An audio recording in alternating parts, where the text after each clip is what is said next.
Saya nak kongsikan kepada anda tentang pengurusan sunnah Nabi Muhammad SAW di awal pagi. Apa yang Nabi buat pada awal pagi Nabi bangun, apa step-step yang Nabi buat. Yang ini yang kita akan improve dan kita tambah baik daripada sudut perkongsian pada pagi ini. InsyaAllah Ramadan. Baik, Ramadan, jom sama-sama kita belajar apakah pengurusan sunnah Nabi di awal pagi. Baik, Ramadan, setiap hari Nabi SAW akan bangun awal pagi. Sebab itu, bila kita cerita tentang bangun awal pagi ni, Nabi nak bagi tahu kepada kita supaya sentiasa jaga waktu bangun pagi. Ni yang pertama, tuan-tuan. Kenapa?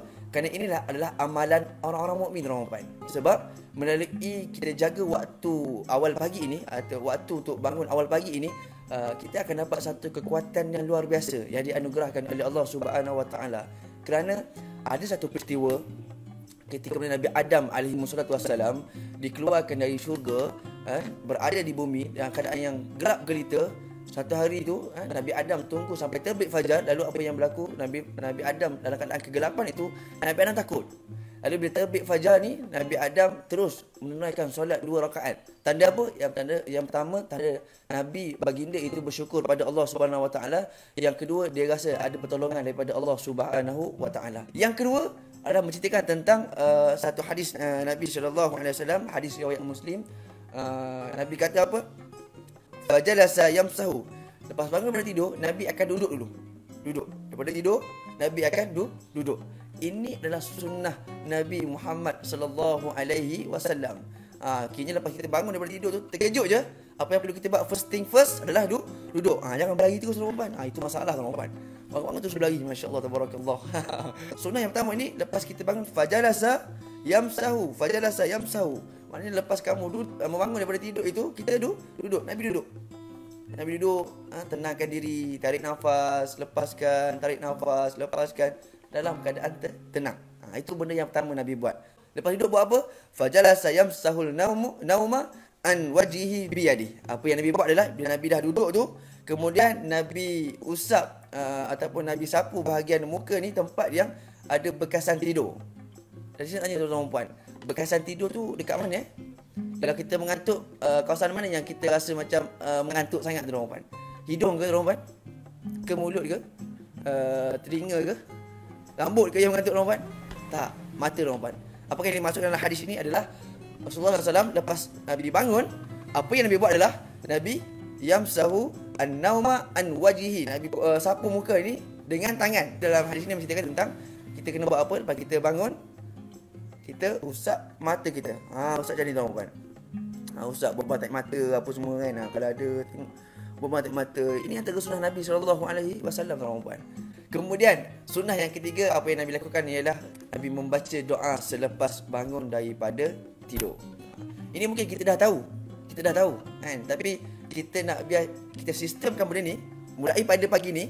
Kita dah letak dalam mindset kita, lepas bangun pagi, sebelum kita tidur, kita niat, aku nak bangun awal pagi. Kemudian lepas dah niat macam tu, keesokannya bila kita dah mula sedar, kita duduk dulu, tenangkan diri, sapu bahagian muka kita. Kemudian yang ketiga, step yang ketiga adalah sunnah Nabi yang ketiga adalah kita baca doa. Doa apa tuan-tuan? Doa yang dianjurkan di sini adalah satu doa tanda kesyukuran kita kepada Allah Subhanahu Wa Taala dengan mengucapkan alhamdulillahilladzi ahyana ba'dama amatana wa ilaihin nusyur. Kita doa kepada Allah, segala puji bagi Allah yang menghidupkan kami kembali setelah mematikan kami, dan kepadanya lah kami dikembalikan. Yang keempat tuan-tuan, kita dah baca doa tuan-tuan, apa yang boleh kita buat adalah kita minum segelas air masak.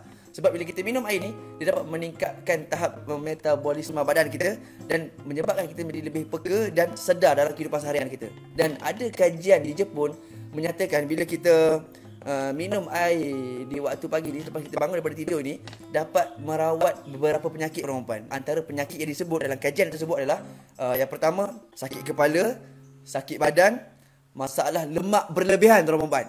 Kemudian dapat reduce penyakit asma, penyakit jantung, dan antara yang disebut dalam kajian itu adalah kencing kotor tuan-tuan. Ini yang dibuat oleh barat tuan-tuan, kajian saintis. Yang kelima, lepas kita dah minum air, waktu inilah waktu yang terbaik untuk kita seterusnya kita membuat apa yang Nabi suruh adalah kita bersiwak. Bersiwak ni adalah gosok gigi tuan-tuan. Sebab apa? Nabi kata adalah Rasulullah SAW apabila bangun pada malam lalu membersihkan mulutnya dengan bersiwak dan menggosok gigi. Ini hadis riwayat Bukhari dan Muslim. Untuk sunnah Yang keenam, selepas kita dah gosok gigi tuan-tuan, apa yang boleh kita buat, apa yang patut kita buat seterusnya adalah kita berwuduk dengan sempurna. Lepas kita ambil wuduk ni, antara cara kita nak membersihkan badan kita secara zahir dan juga batin. Sebab selepas kita berwuduk, kita amalkan satu doa kan tuan-tuan. Doa selepas berwuduk ini kita berdoa apa dia?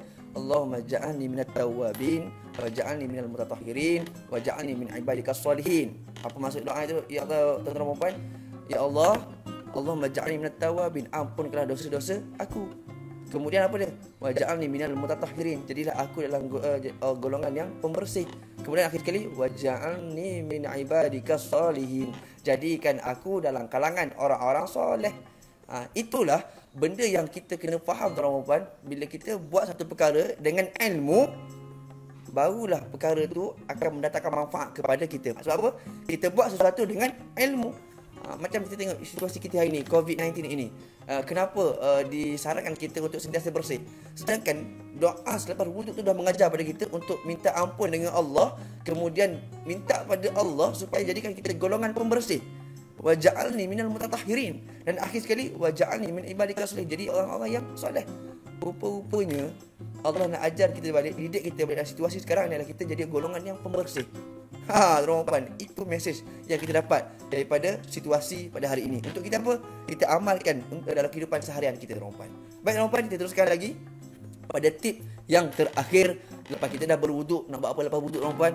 Kita tunaikan solat subuh. Tapi dalam solat subuh ni dia ada benda yang saya nak sampaikan juga, teman-teman. Ada mesej penting juga yang saya nak sampaikan, iaitu kalau boleh usahakan untuk kita solat sunat sebelum subuh sebanyak 2 rakaat. Sebab Nabi pernah sebut daripada Aisyah radhiyallahu anhu, isteri baginda Rasulullah SAW, pernah bersabda, Nabi pernah solat 2 rakaat sebelum subuh, dan Nabi kata itulah lebih baik daripada segala isi dunia dan segala yang ada di bumi ini. Itu antara hadis yang diriwayatkan oleh Rasulullah SAW. Tunaikan benda tu, tuan-tuan.